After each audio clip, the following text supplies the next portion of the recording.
모셨습니다. 헤어질 결심을 한 부부들을 위해 이혼 주례를 서는 이혼 전문 판사 정현숙 판사님이십니다. 아유, 안녕하세요. 안녕하세요. 반갑습니다. 반갑습니다. 소개를 좀 해주시죠. 네, 안녕하십니까. 대구 가정법원 경주지원에 근무하는 정현숙 판사라고 합니다. 아니 이혼 전문 판사가 따로 있습니까? 예, 공식적인 명칭은 가사 소년 전문법관입니다.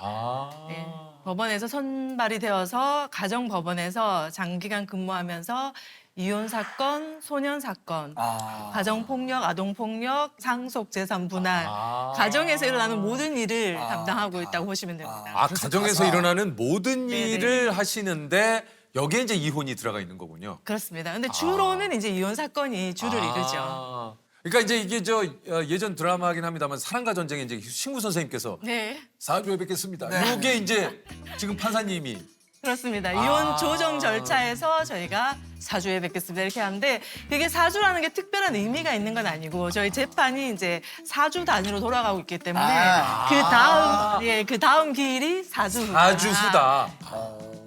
좀 어떻습니까? 재판장 풍경도 좀 달라진 게 좀 있을까요? 예전하고 좀 비교를 해서. 우리 젊은 부부가 부모님과 함께 오는 경우가 많습니다. 부모님과요? 예, 이혼 조정을 하면 부모님이 와서 아내와 남편은 가만히 있고 부모님들끼리 싸우는 경우도 있습니다. 어떤 경우인 거예요? 예를 들면.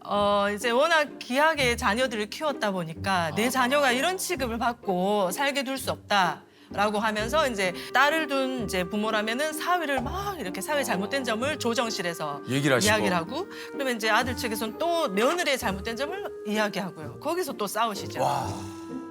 그래서 제가 어떨 때는 이제 부모님 모시고 오지 마세요. 이렇게 말할 때도 있습니다. 예, 당사자들만 제발 나올 수 있도록 변호사님 부탁드립니다. 이렇게 말씀을 드리고 어떤 사건들은 저 부모님들이 아니었으면은 이 젊은 부부는 이 아무것도 아닌 이 갈등을 잘 있겠네요. 극복하면서 살았을 텐데 그럴 수도 있을 것 같아요. 저 부모님들 때문에 이혼하는구나 해서 너무 가슴 아픈 사건들도 있죠. 판사님께서는 판사로 이제 이렇게 되신 지가 얼마나 되셨습니까? 원래 21년 차. 그러세요? 네. 그리고 이혼 소송은 2017년부터 시작해서 원래 이제 9년 차 횟수로는 이혼 소송을 담당하고 있습니다. 이게 지금까지 총 몇 건인지 혹시 기억을 하실 수 있을까요? 한 5천 건은 넘지 않을까 싶습니다. 제가 그 중에 조금 뭐 떠올리신다면 이렇게 좀 가장 많은 그 이혼 사유는 혹시 뭡니까? 늘 등장하는 사유는 부정행위, 외도 이고요. 너 자그마치 너는 불륜이잖아. 그것도 가게 여직원이라. 외로워서 그랬다, 외로워서. 그리고 있어서는 안 되지만 폭행, 폭언, 경제적 무능력, 뭐 성격 차 이런 거는 늘상 등장하고요. 근데 가만히 보면은 딱 한 가지 이혼 사유는 없습니다. 줄줄이 다 나오거든요. 그래서 거짓말을 하게 되고 성격이 안 맞으니까 싸우게 되고 몸싸움을 하고 줄줄이 연결되어서 나오는 것 같아요. 그 이혼 재판을 또 하시다 보면 뭐 진짜 상상도 못할 기막힌 뭐 일들이 굉장히 많으시다 그래요. 네. 이게 정말 현실이야라고 생각될 정도로 드라마보다 더 드라마 같은 내용도 많아요. 그렇다면서요. 네.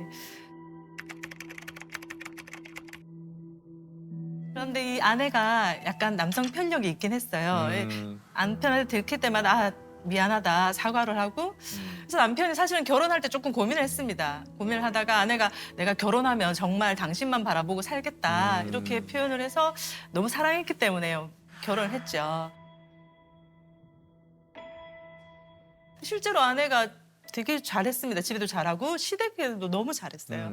시부모님과도 잘 지내고 하나뿐인 시동생이랑도 너무 잘 지내고요. 그래서 남편은 부담 없이 이제 시댁을 자주 왕래를 했습니다. 가깝기도 했고요. 그래서 남편은 이제 편하게 시댁에서 아내가 너무 좋아하고 편안해하니까 본인도 본인 볼 일도 보고 이렇게 했는데 어느 날 이제 시아버지가 방문을 열었더니 자기 작은 아들과 며느리 그 불륜 현장을 목격한 겁니다. 시아버지. 내 남동생과 내 와이프가 예, 불륜을 저지르는 거를 목격을 한 거네요. 시아버지가 남편은 외출 중이었고요. 시아버지가 목격을 한 거죠. 예. 시아버지가. 네. 그러면 그 다음 일은 어떤 일이 벌어질 것 같습니까? 와, 일단은 상상도 못할 것 같은데. 일단은 이게 뭐야라고 아니 소리를 이걸 질러야 어떻게 되나? 해야 돼 이걸? 그런데 이 시아버지가 멈춰라고 해야 되나? 아니 좀 아니, 그러니까 아니 좀 멈춰. 아니, 지금 저 거기에 도저히 아니 그러니까 아니, 그러니까 뭔가- 우리가 이게 시아버지가 빨리 정리해라 하고는 문을 닫고 나가시는 거예요. 어? 알고 봤더니 이 며느리는 이미 시아버지와도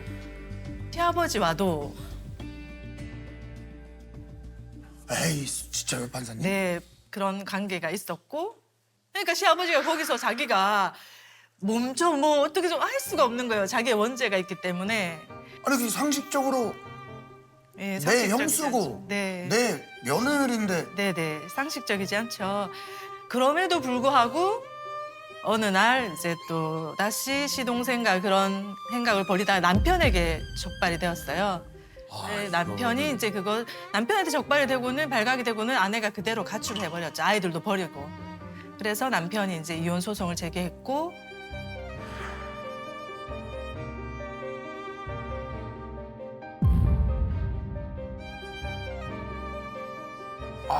아니 이게 와 이게 뭐 영화에서도 이게 네. 사실 다루기 힘들 것 같아요. 아니 그러니까요. 네, 네. 대본을 쓰기도 힘들 정도로. 야. 그런 사건이 많습니다. 대본을 쓰기도 힘들 만큼 그런 사건들이 저희 가정법원에 많습니다. 또 한 사건을 말씀을 드리자면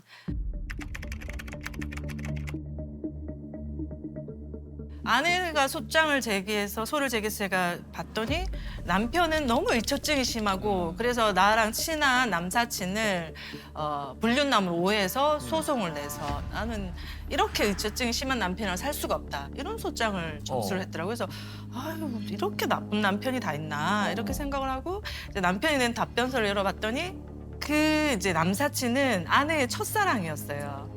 그리고 불륜이 맞았습니다.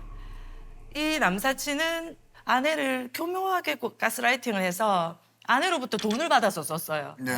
자기 자식들도 아내한테 돈을 받아서 필요한 것들을 사주기도 하고 그래서 이 남편은 그렇지만 아내를 너무 사랑했습니다. 그 이유가 25년간 아내가 정말 헌신을 했고 또 시부모를 모시고 살아서 5년간 병수발도 했고 그런 미안한 마음이 너무 많았고 아내가 순수하고 그렇기 때문에 저런 나쁜 놈한테 가스라이팅을 당했다. 내가 건져내야겠다. 저 나쁜 놈으로부터 이런 마음을 먹었던 것 같아요. 그래서 이혼 소송은 제기하지 않고 상간남 소송만 손해배상 소송만 제기를 했죠.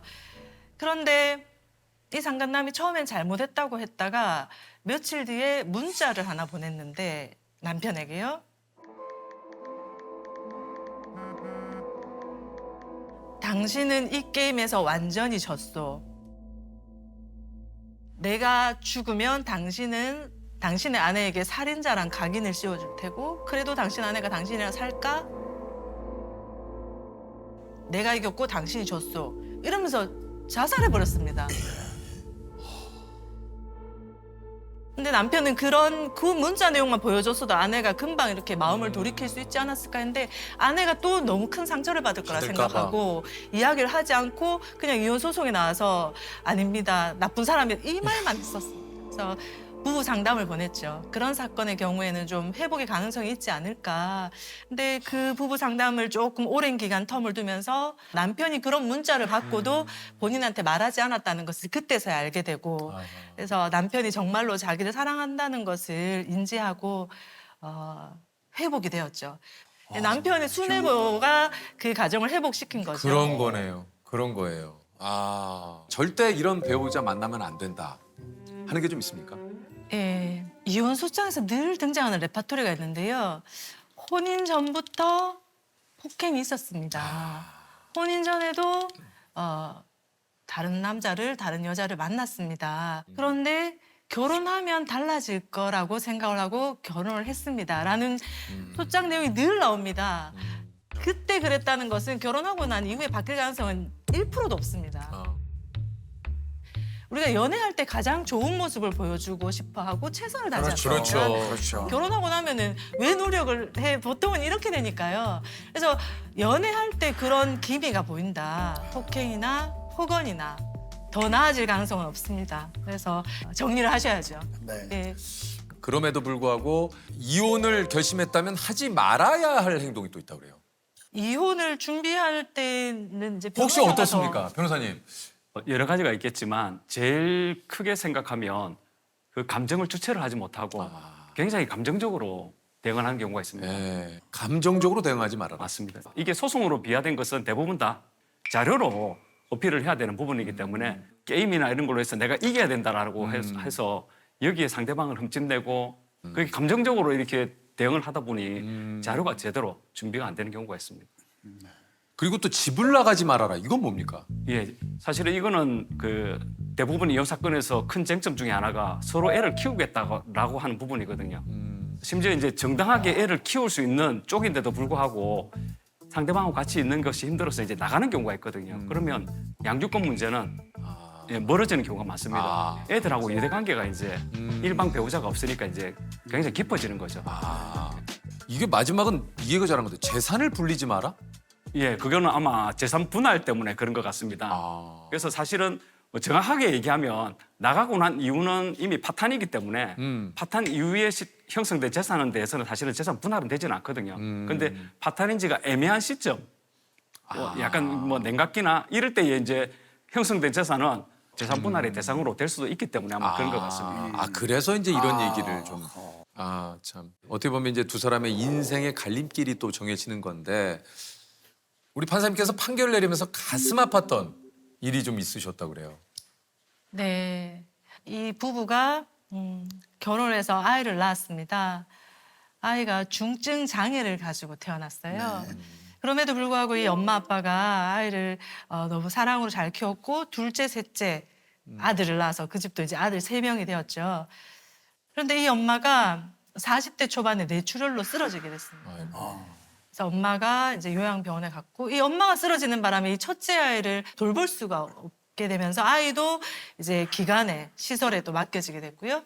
이 둘째, 셋째 어린 아들들은 아빠가 선생님이며 일을 했기 때문에 보살핌을 못 받고 이렇게 자라게 되었습니다.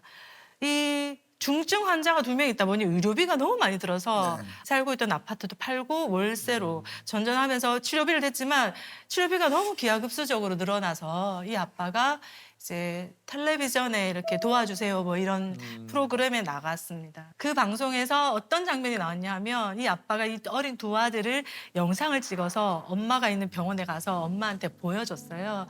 이 엄마가 뇌출혈해서 몸을 전혀 움직이지 못하고 이렇게 눈만 깜빡이는데 아내 이름을 부르면 누구누구야 우리 아이들 많이 컸지 걱정하지 마 내가 잘 키울게 이렇게 하는데 엄마가 온 몸으로 울어요. 그 영상을 보면서 얼굴을 찌그러뜨리면서 울어요. 그러면서 걱정하지 마 우리 아들 내가 잘 키울게 누구야 내가 있어 힘내 이런 장면이 나오거든요. 쌓여있던 의료비를 이제 어느 정도 해결을 했는데 그래도 계속적으로 의료비가 쌓이니까요. 이 아빠가 이런 식으로 가다가는 어린 두 아이들마저도 잘 키울 수 없겠다. 완전히 몰락이 되겠다는 생각에 이혼 소송을 제기를 했죠. 이혼을 하고 이제 아내가 독거자가 되면 국가적인 보호를 받을 수가 있기 때문에 그러면서 이 아빠가 법정에 나와서 하는 말이 내가 끝까지 옆에 지켜주겠다고 했는데 이렇게 이혼 소송을 제기하게 됐습니다 하면서 닭똥 같은 눈물을 뚝뚝 흘리는 겁니다. 그 법정에서. 누가 근데 그 아빠한테 돌을 던질 수가 있겠습니까? 아내가 그 소장을 받고 이러이러해서 이혼 소장이 왔는데 이혼에 동의합니까? 라고 물었더니 아내가 온 힘을 다해서 동의한다고 이렇게 눈을 깜빡였대요. 그 아내가 그 남편한테 해줄 수 있는 유일하고도 마지막인 도움이었어요. 남편에게 남은 두 아이들을 잘 부탁한다. 그 엄마는 회복되어서 가정에 돌아올 가능성이 없기 때문에 혼인이 파탄되었다라고 이제 이혼 판결을 하고 아이들은 이제 아빠가 진권 양육자를 지정을 하고 그렇게 이제 판결을 썼는데 그 판결문에 제 마음을 에세이를 쓸 수 없지 않습니까? 그래서 이제 이혼 판결을 하고 그날 밤에 제가 일기를 썼죠. 남편과 아내는 서로 원해서 결혼했습니다. 서로가 진정으로 원하지는 않지만 이혼합니다. 아내는 아이들 걱정을 하지 마세요. 남편이 이 이혼을 하는 이유는 당신이 그토록 사랑에 맞지 않던 생명을 같이 여기던 그 아이들과 살기 위해서입니다. 어린 둘째, 셋째를 그는 잘 키워낼 터이니 당신은 당신의 몸에 갇힌 영혼을 애통해하며 눈물 흘리지 마세요. 이제 아내의 손을 놓은 남편이여, 당신의 어린 두 아들을 이제 있는 힘껏 안아주십시오. 사후에 알게 된, 그 사건을 다 판결하고 난 다음에 알게 됐는데, 우연한 기회에 제가 이혼 판결 선고한 그날 첫째 아들이 사망을 했더라고요. 그날 남편은 아내와 큰아들을 다 떠나보내게 됐죠. 그렇게 사랑하기 때문에 헤어지는 사건은 그 사건이 유일무이했습니다. 이혼이 굉장히 또 흔한 시대라고들 하지만 그럼에도 불구하고 이 상처를 받고 또 힘들어하는 분들도 굉장히 또 많습니다. 그런 분들에게 혹시 판사님께서 이렇게 나오신 김에 네. 가장 필요한 말 한마디를 좀 해주신다면요. 이혼 소송은 순간순간마다 상처받고 처절하게 찢겨지는 전투와 같은 긴 싸움이거든요. 그 지리한 전투를 마치지 못하고 삶을 마감하시는 분들이 계세요. 저도 이혼 소송 중에 그런 사건들이 있었고요. 이혼 소송은 끝나게 되어 있습니다. 그 순간이 지나고 나면 다시 새로운 시작이 다시 할 수가 있거든요. 그래서 이혼 소송 이후에 삶들을 기대하시면서 그렇게 그 순간을 버티셨으면 좋겠습니다.